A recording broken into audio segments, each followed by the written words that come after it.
Hello, welcome to Raymond Castile's Basement of Horror. Today we're going to look at the new Super7 AHI Creatures. What is that? How can you have new AHI creatures? Well, you do. And here they are. I just got these.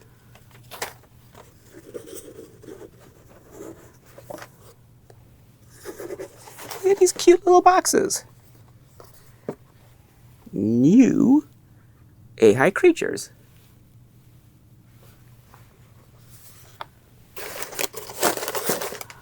Let's put this over here. Put this over here. Let's show you these a little closer.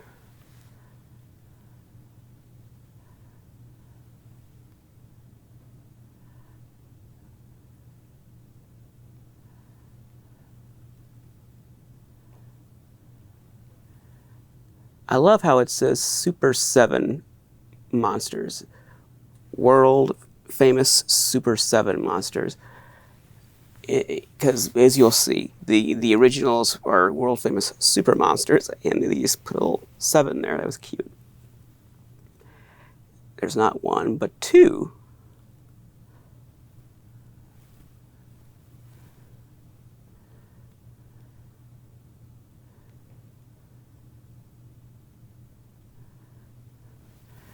And we'll show you all the different sides here.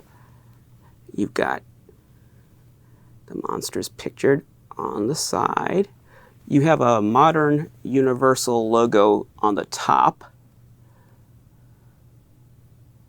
So that's a little anachronistic, and then you have copyright information barcode on the bottom.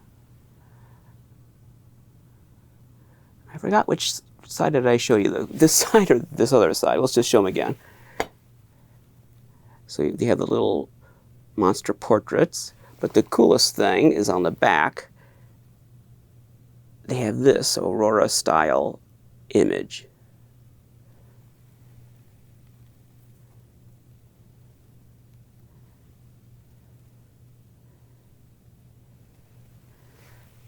All right, we'll look at these a little more closely in a moment, but let's explain what these are.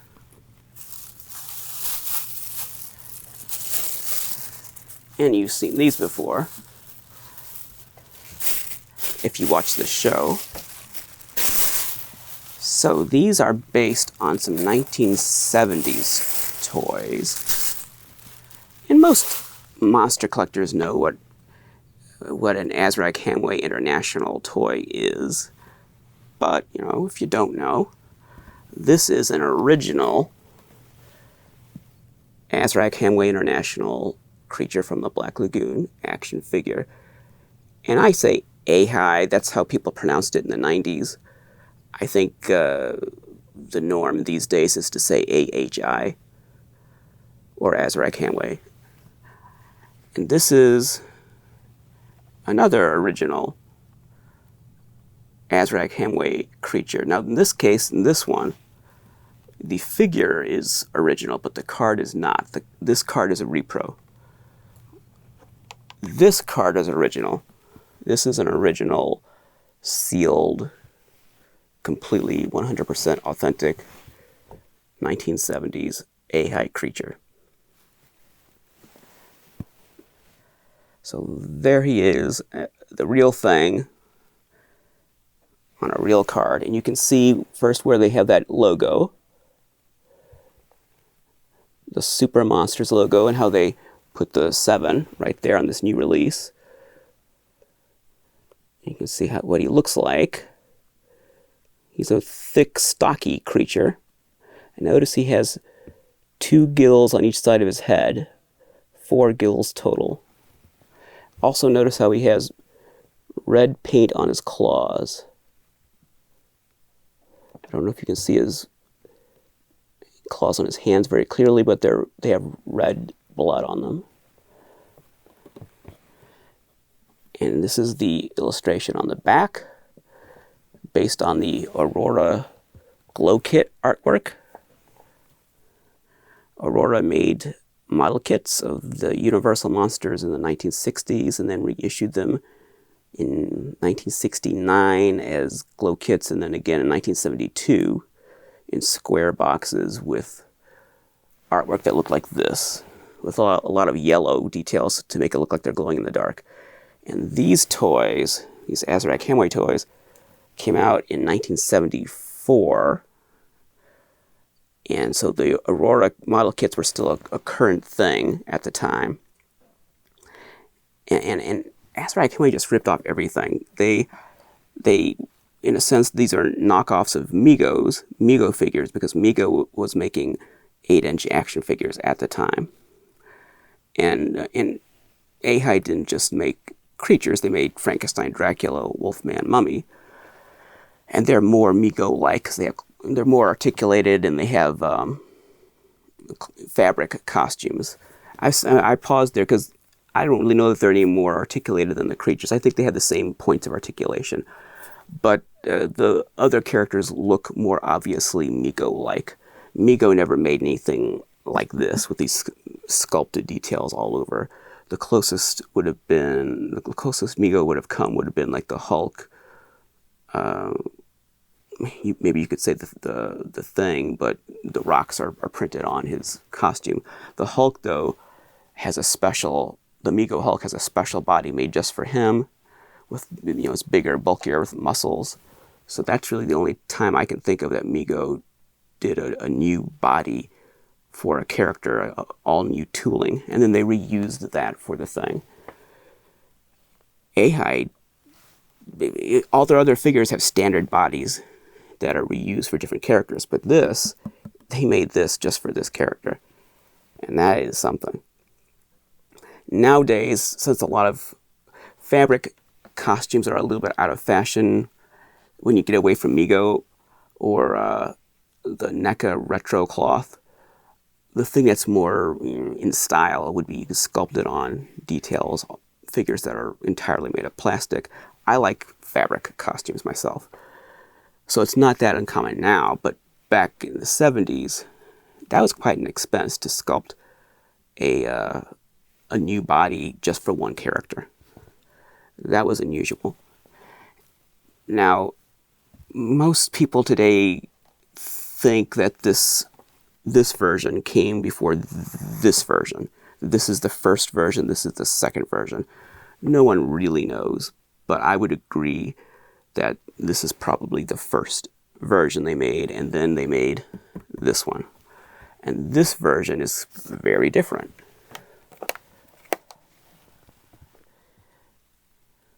And if you look at this shape of this body, it's very odd. I mean, the creature in the movie, the creature from the Black Lagoon, does not have a body that looks like that, that's shaped like that. This figure has very wide hips and a very narrow waist, and has a generally feminine kind of look. There's something about it, even besides the waist, there's something about it that looks kind of feminine. The legs, the face, everything about it has a kind of feminine touch. So this version that you're looking at now, in the 90s, took on the nickname Female Creature. Collectors nicknamed this version the Female AHI Creature.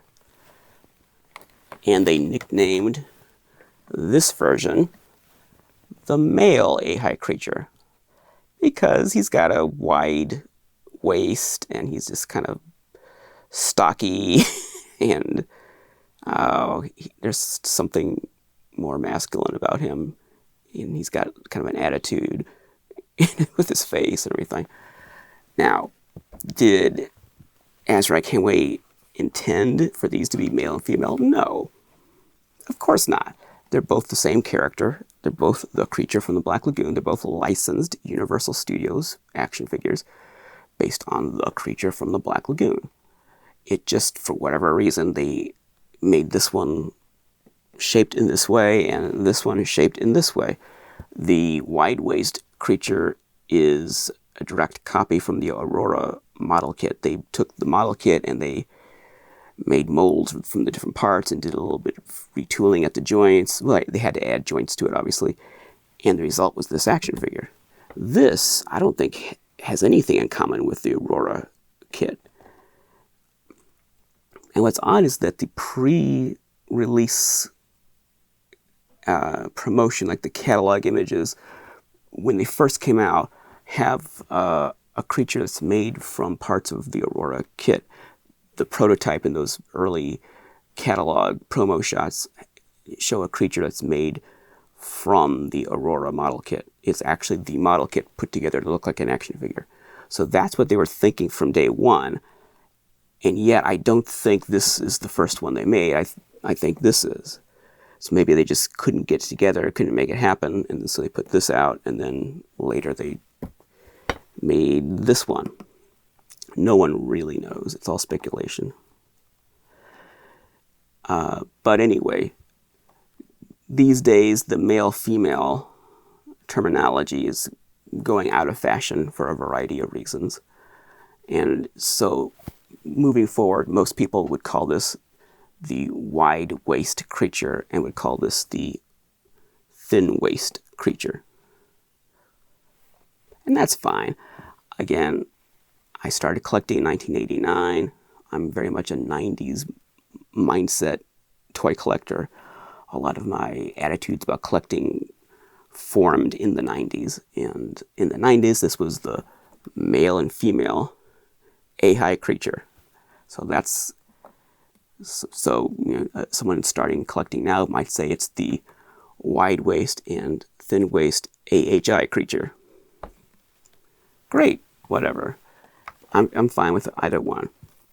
But I like the male. I know most collectors, at least the ones in my circle, don't like that male-female label. I think it's cute. I think it's affectionate. It's a nickname. We know it's not really male and female. We know it's the same character that, as far as we know, was supposed to be male in the movie. We know that. But it's funny. It's cute to think of like Mr. and Mrs. Creature, you know, like some kind of 50s sitcom with a Papa Creature and a Mama Creature. It's cute. But whatever. Okay. It's fine. We don't have to use that terminology anymore. But I'm just letting you, because there's some confusion. I think I've read some things even today. I just did like a search to do a little bit of prep before I did this. And I was surprised that there were people who honestly thought that this was really a female creature. That was what it was intended to be. I mean, it makes sense that this would be a male because the creature is male. But they honestly thought this was supposed to be female. Okay. So it does cause some confusion, apparently. And I'm always thinking this waist is going to pop apart on this carded male creature.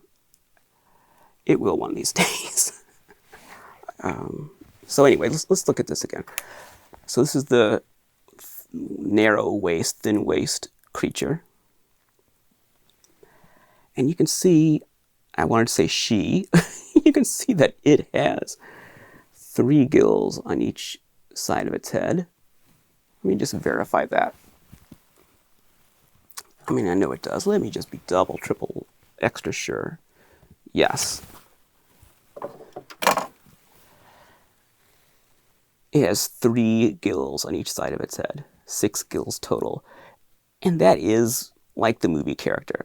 I saw someone commenting today that seemed to think the movie character had 4 gills. No, he has 6 gills, 3 on each side in the movie. He has 3 layers like that. One close to his head, then midway, then down below. Anyway, so, and that's more like that's actually more like the model kit, even though this one is not based on the model kit. The model kit has the correct number of gills. And the arms on this thing are bendy. They're rubber, PVC, pliable, soft material, and they have wires in them. The arms and the legs, actually. The feet are plastic, hard plastic, and they're riveted to the ankles. But the arms and legs are bendy, and the torso and abdomen are plastic.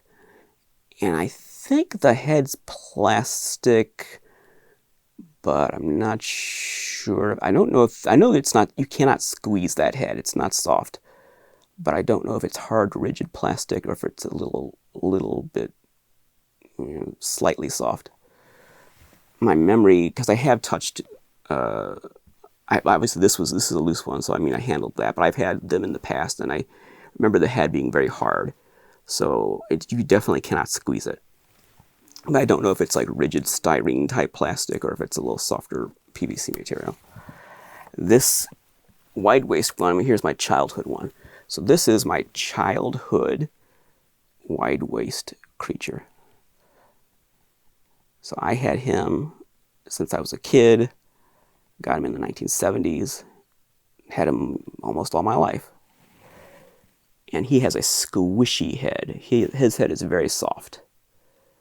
Very soft. And you can see all those rivets, how he's jointed all over with these metal rivets.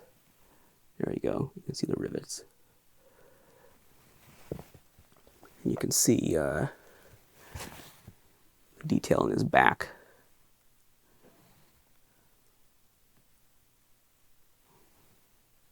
It's really a beautiful figure. I mean, it is one of the coolest action figures ever made. It's fantastic. Certainly in the 8-inch format. It's not 8 inches, but it's in the 8-inch format.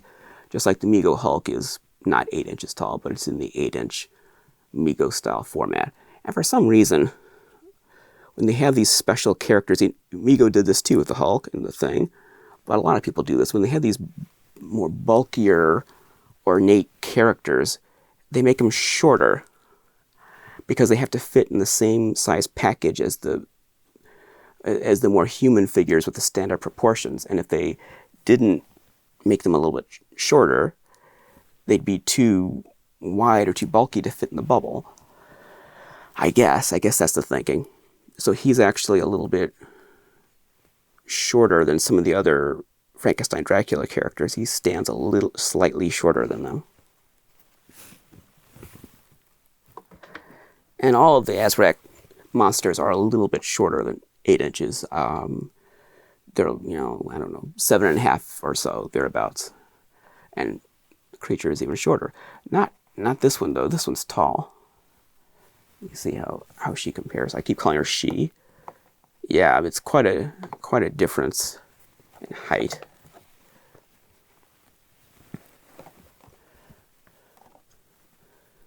You can see there. So the narrow waist one is much taller and a little more consistent with the Migo scale if you're going to put it alongside Migo figures. And I have had, in my collecting career, I've had 2 genuine carded narrow waist creatures. 2 genuine carded ones. One had a bubble that had a lot of damage. I mean, they both had damaged bubbles, but one you could, if you really wanted to, you could have taken it out. The other one you couldn't. It had never been out of the bubble. It had a lot of damage on the bubble, but it had never been out of the bubble. And you could not take it out without, some monkey business. Anyway,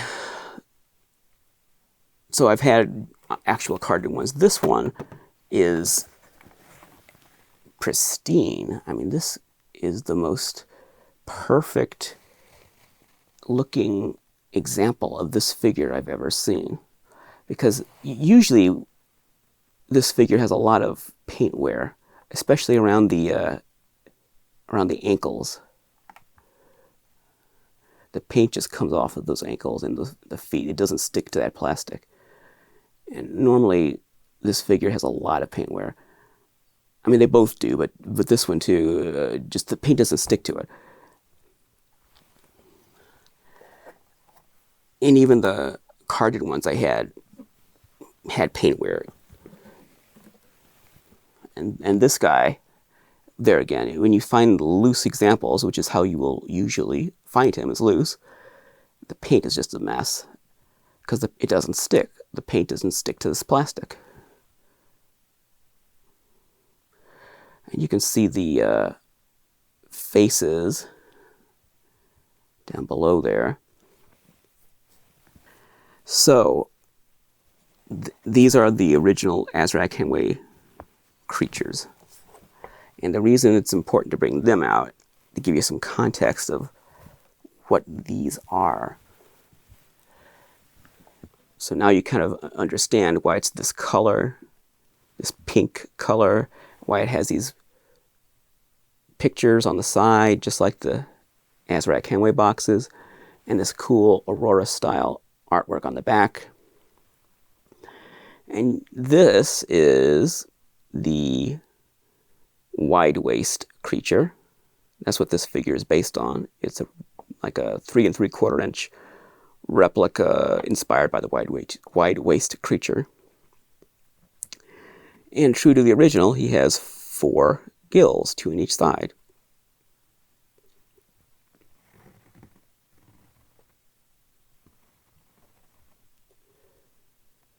Kind of reminds me of Creature of Destruction, really. It's like a Larry Buchanan version of the creature.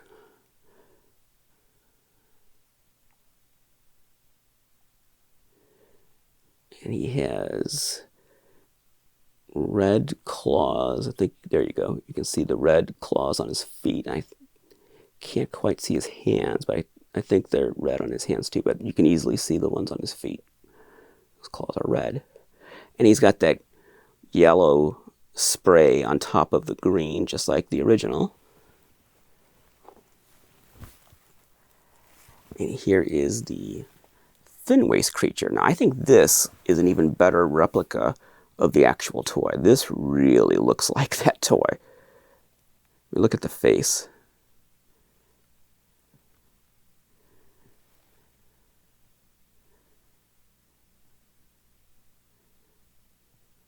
It's hard to get it to focus on there. But look at the shape of the arms and legs.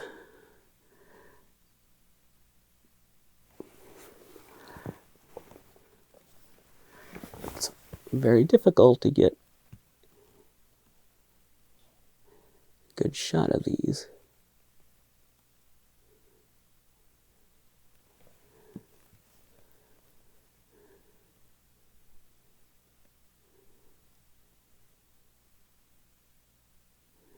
I know some people are saying, take it out of the package. I tell you what, you spend $50 on these two, and you take yours out of the package. They are sealed with tape. I'm trying to get your tape to reflect. Oh, there, I can't see it. Well, trust me, there's tape on it. They're taped shut on both ends. So they're sealed. And you know, these little things are $25 each. This is $50 right here. $50. That's a lot of money for these little things. So no, I'm not opening them up. Now, one thing that's interesting, the thin waist, I keep saying, the female creature, the thin waist creature, I mean, she looks, I'm just going to color she, because it's, like I said, I've been doing it for 30 years. I'm going to keep doing it.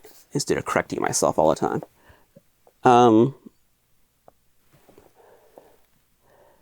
That stomach area on the Super7,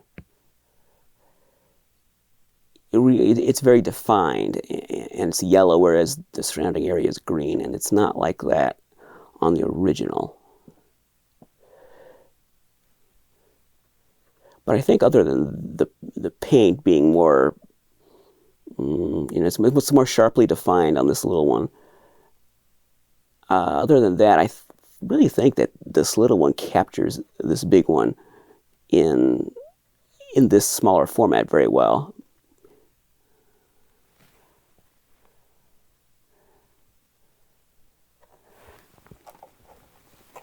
And then we have this. Let's get these two. That's a nice money shot, isn't it? I like that.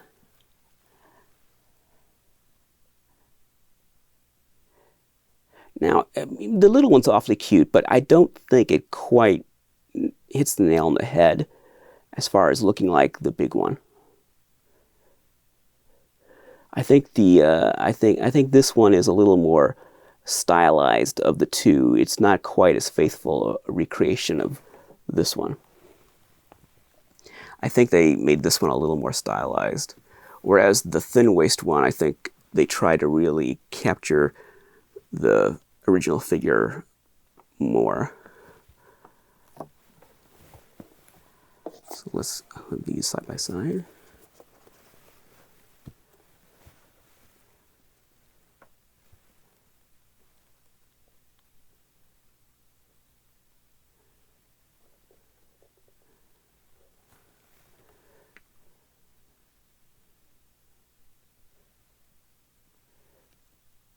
This is pretty extraordinary.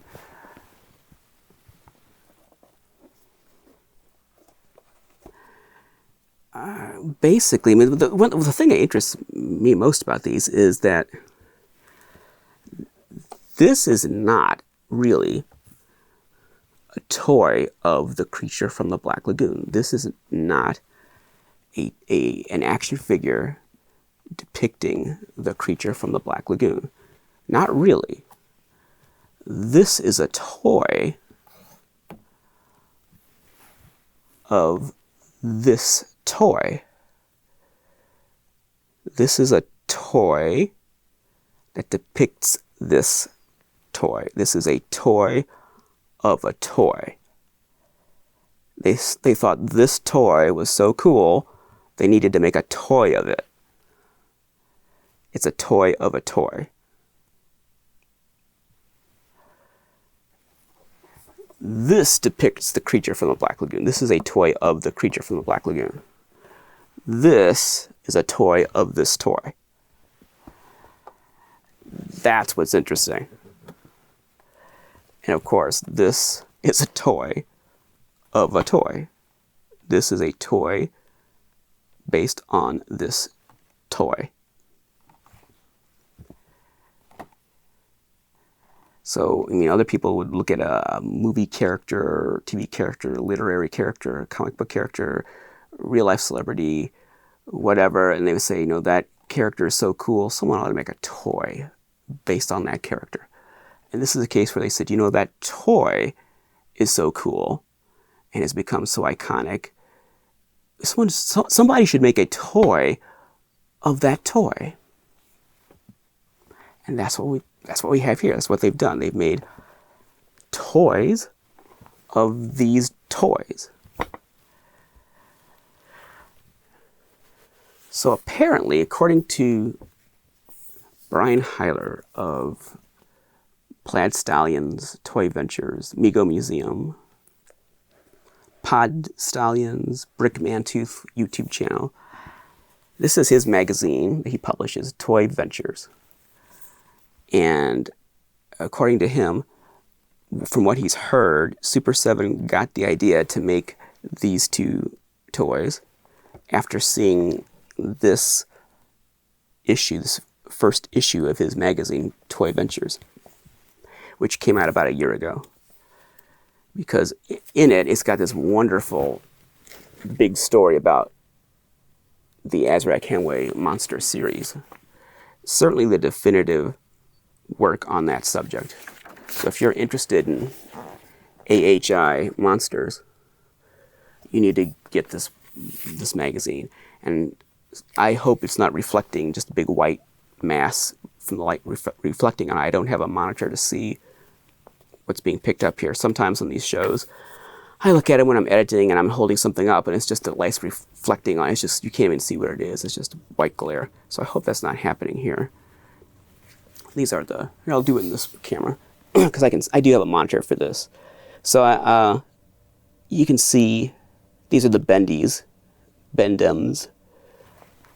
And it's just a wonderful, because Azrak Hamway made Bendums, they made rubber jigglers, squirt guns, the Migo style action figures, all kinds of great stuff. Where's the main article? I lost it.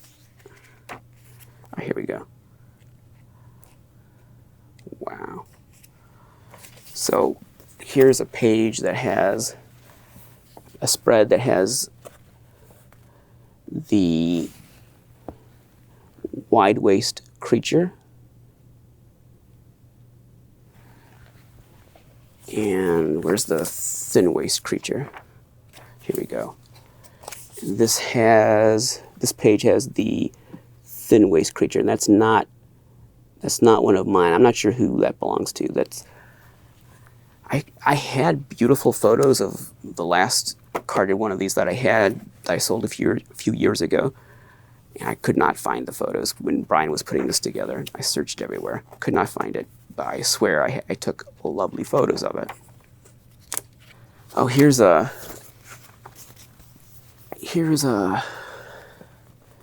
picture of the loose ones.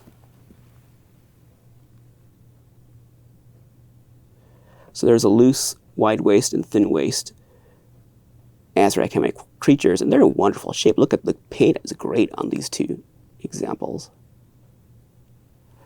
Now, in this issue, anytime you see the carded wide waist creature, like you do on that page, anytime you see that in this issue, that's mine.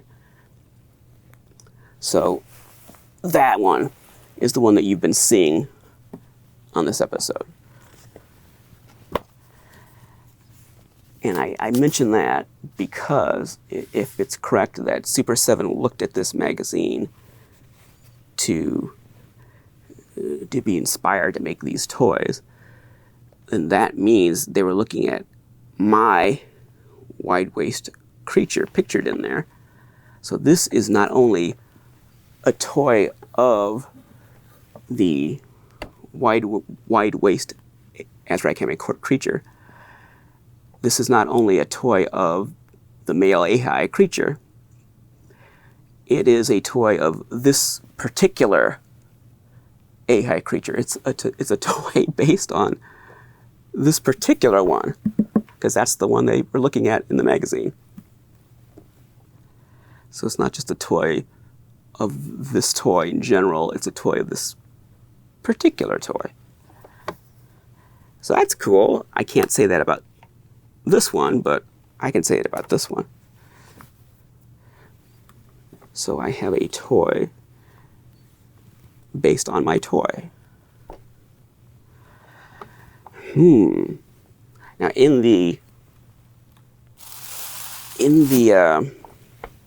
well, you had to buy this online from Super7. So they have something called a bodega.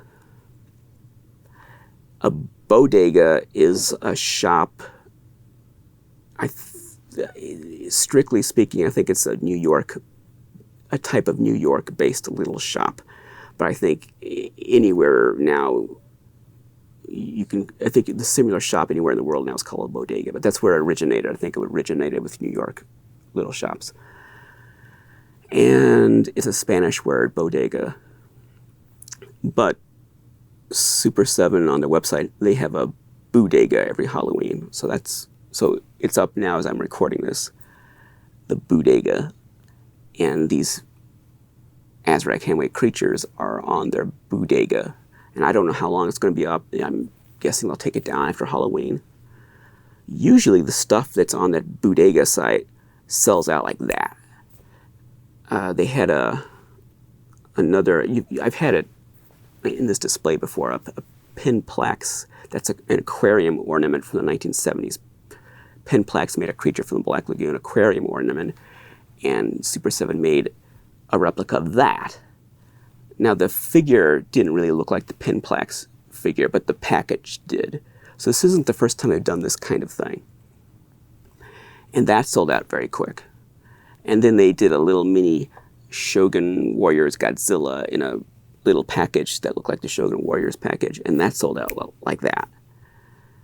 So usually they sell it very fast, but these creatures, apparently they are not limited. So they've been up for a couple of weeks now, and they're they're still available. So I guess they'll just keep selling as many as people want to buy.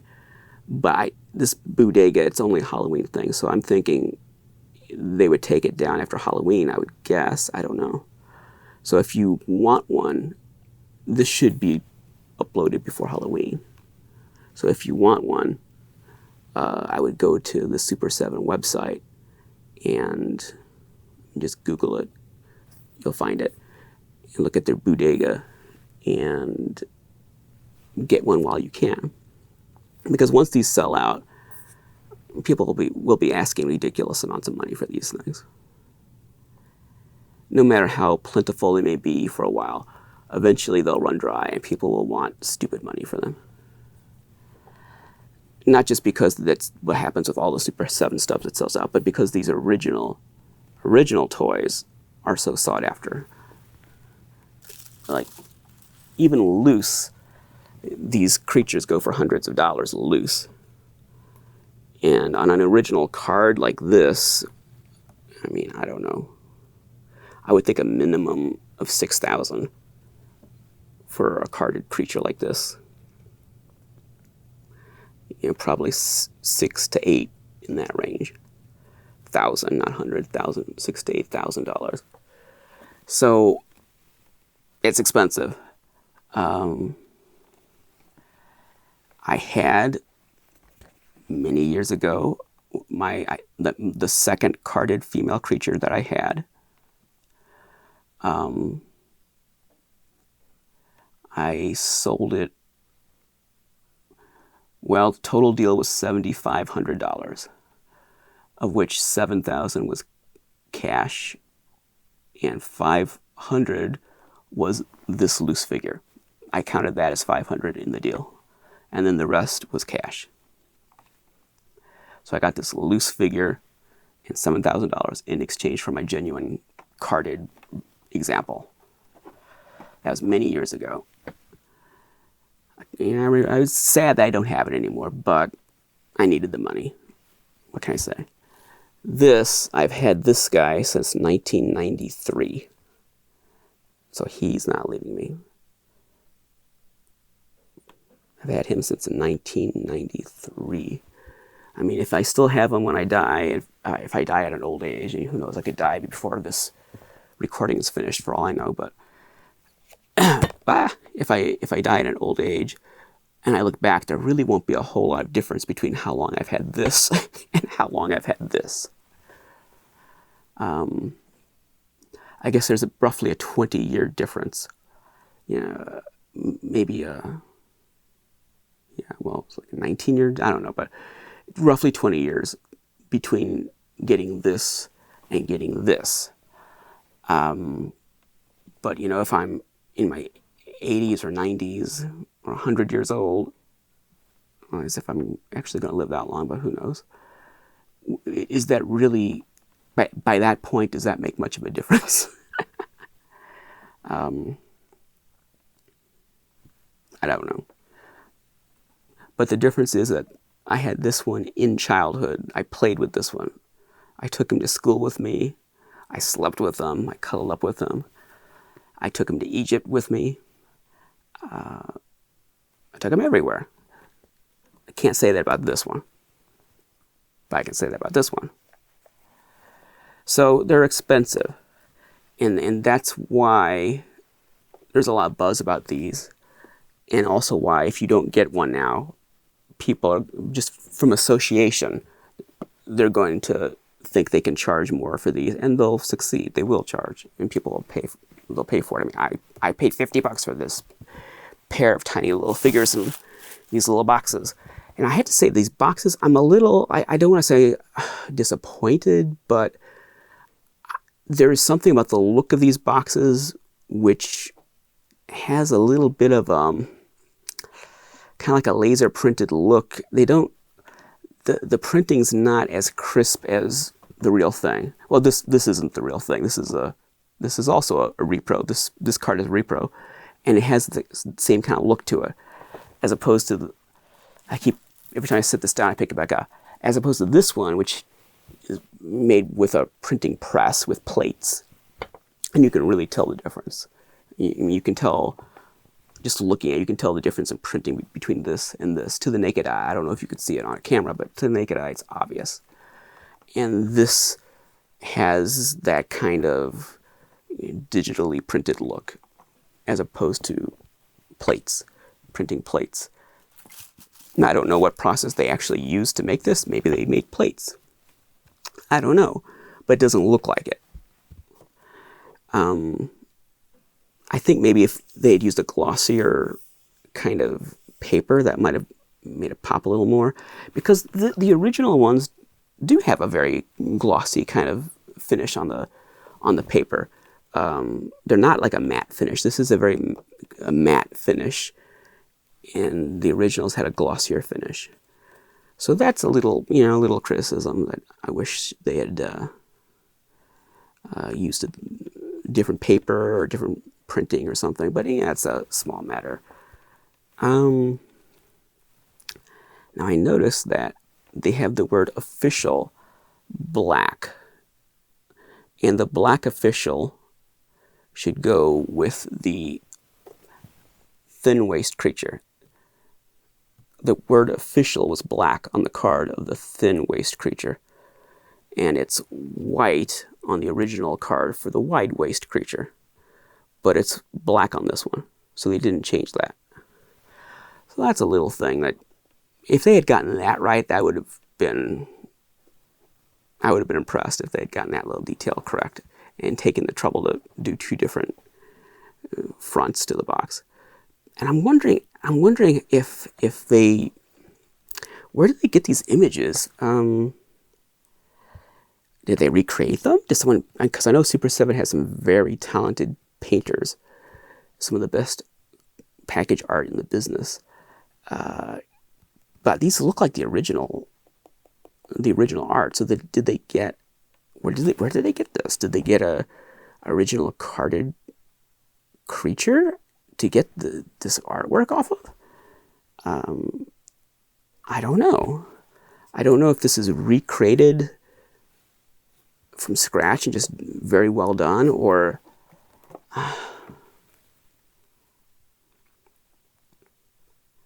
it's really hard to tell. But I mean, I don't see any, there's nothing that really gives it away.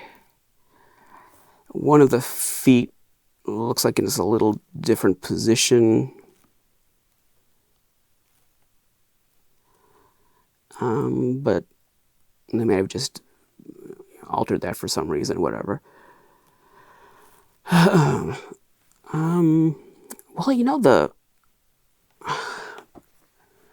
it's interesting. So, yeah, there are differences.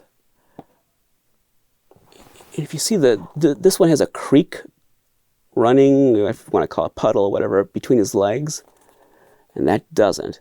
But as a result, the feet are in a slightly different position. And if you look at the background, the way the color is in the background,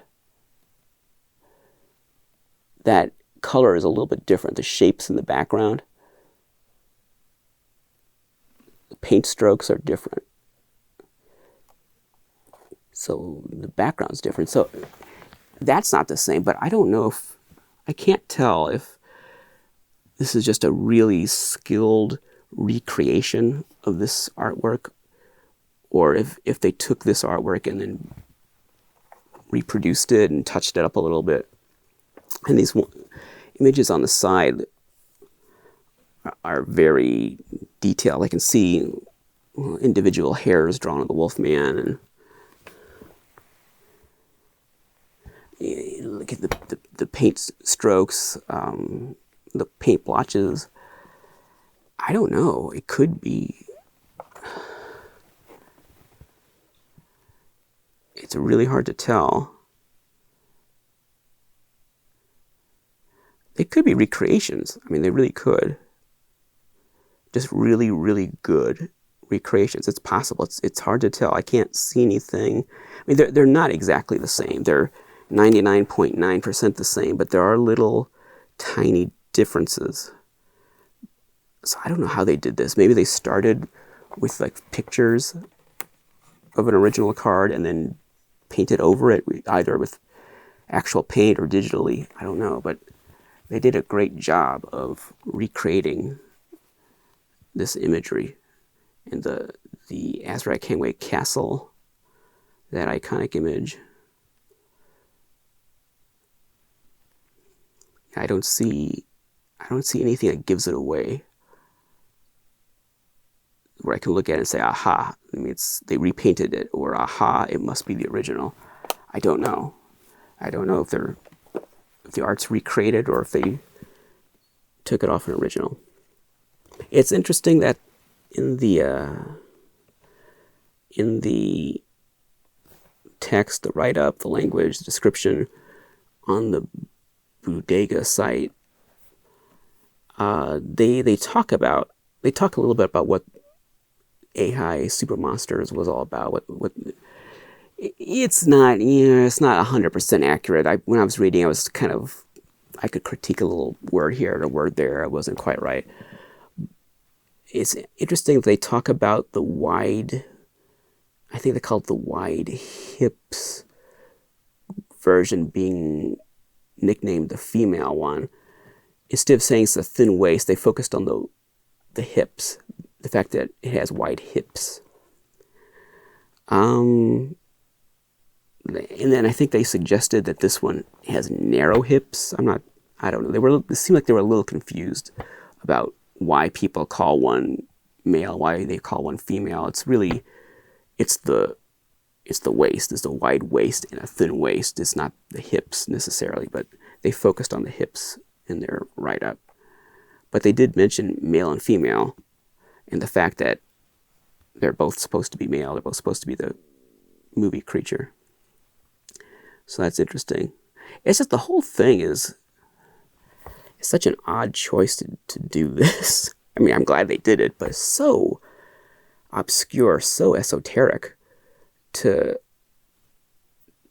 create something like that, and to not only do one. See, because Super7 already makes 3 different Creature from the Black Lagoon 3 3/4 inch figures, and before that, when they were working with Funko, they did another 3 3/4 inch Creature. So it's odd that they sculpted brand new creatures for this. Like that Pinplax one I told you about used one of their existing sculpts. They didn't sculpt a new creature that looked like the original aquarium ornament. They used one of their pre-existing creature sculpts that did not look like the aquarium ornament. But for these, they went the extra mile and they sculpted brand new figures, brand new sculpts that actually look like the toys. So they went the extra mile on these, and for the most part, they got the color right. I think female thin waist creature should have more yellow all over her, but for the most part, they got the color right. And they're not exact replicas, but they're representations of the bigger toys. Just like all of their 3 3/4 inch figures don't look exactly like the character or exactly like the movie image. They're interpretations in that smaller format, and that's what these are. Are they going to make the other Azrak Hamway monster characters? I wonder, are we going to get a Frankenstein and a Dracula and a Wolfman and a Mummy? They don't have, as usual, they don't have Dracula on here. And Dracula's not on the regular 1970s Azrak Hamway cards. Dracula was on his own card. The ones that were actually made by Azrak Hamway. Later, Soma continued the line and they put Dracula on the card. That's another story. The original Azrak Hamway cards don't have Dracula on them. Dracula came on his own character-specific card that didn't have any other monsters on his card. But anyway, if they do make the other monsters, are they going to make them look like the action figures? What would that look like? They've already got, they made, for this year, they made some versions of their monster figures in what looked like kind of like a Ben Cooper Halloween costume box. It wasn't the Ben Cooper style that I like, so I didn't buy them, but they're kind of cool. They're in kind of fluorescent, almost like black light glow colors. They don't glow in the dark, but they look like they should. And the mummy in that set has white bandages with blood splotches, very much like the Azrak Hamway mummy. So if they did a mummy like that in this style with blood, like a yellow head and blood splotches, which is what the Azrak Hamway mummy figure looks like, I'd be a must-have for me. I would need to buy that. I mean, I'll buy, if they do replicas of the other AHI monsters in these boxes, I'll buy the whole set. Are they going to wait for next Halloween to do that, or are they going to do it sooner? I don't know. They might just be one and done, two and done with these creatures. It might just, this was a special thing for the creature and that's it. I don't know. And that'd be fine too. But if they make the other 4 characters, yeah, I'd have to buy those. And if they weren't so expensive, I'd buy extra ones to open up. And then I'd have them here to show you loose. Hey, you got an actual Azrak Hamway creature loose. Isn't that good enough? So no, you don't have Super7 loose, but you got this loose. Consider that a bonus. So, I think that's it. Did I get 2 hours out of this? I don't know. I think that's, what else can I say about these? They're cool. Get them while you can. Very bizarre, very surreal that these would even exist. But thank goodness they do. And it's a good thing Toy Ventures did that story about them, because that apparently was the inspiration to do these. Will Super7 follow up with some Lincoln replicas? They could. That'd be neat. Can you imagine little Lincoln monsters? They couldn't do a creature because Lincoln didn't make a creature. I guess every time Toy Ventures does a story on a new monster, on an old monster line, Super7 can follow up with a 3 3/4 inch toy version. That'd be neat. Okay. I guess that's it. So, by now, you should be aware of Bleak Sunday. It has come and gone, but the videos are still up. So look for the Bleak Sunday playlist. 13 YouTube channels came together, each one contributing unique videos in its own style, all different kinds of subject matter, different approaches, different styles. You've got toy videos, Halloween costumes, Halloween books. You've got storytelling and illustrations. You've got haunted history, movie discussion, a lot of different things. So look at those videos, peruse those videos, watch all of those videos. Look for the Bleak Sunday playlist. There's a lot of great material there. So look it over. If you don't like one, try another, because there's bound to be something you're going to like. There's so much variety there. There's got to be something you're going to like. So investigate those videos. There's a lot of great material. If you got time this week leading up to Halloween, it's a great way to spend your time looking at all these spooky Halloween-themed videos on all kinds of different topics. And then don't forget, on October 29th, and this should be up before then, on October 29th, we'll have the big Halloween giveaway. So look for my Halloween giveaway video. Find that video, not this video, the giveaway video, and make sure you subscribe, like the video, and comment on that video. And that's how you can enter that contest to win one of several toys that I'm offering as a giveaway. Look at that video. It tells you all about it. It explains the whole thing. So that's Friday, October 29th at noon Central Time. That's the deadline. So you've got to comment before then. I'm cutting it off after noon. And then that night I'll draw a name. And on Saturday, I'll announce who the winner is. Okay. Thank you very much for watching. I hope you have a very safe and happy Halloween.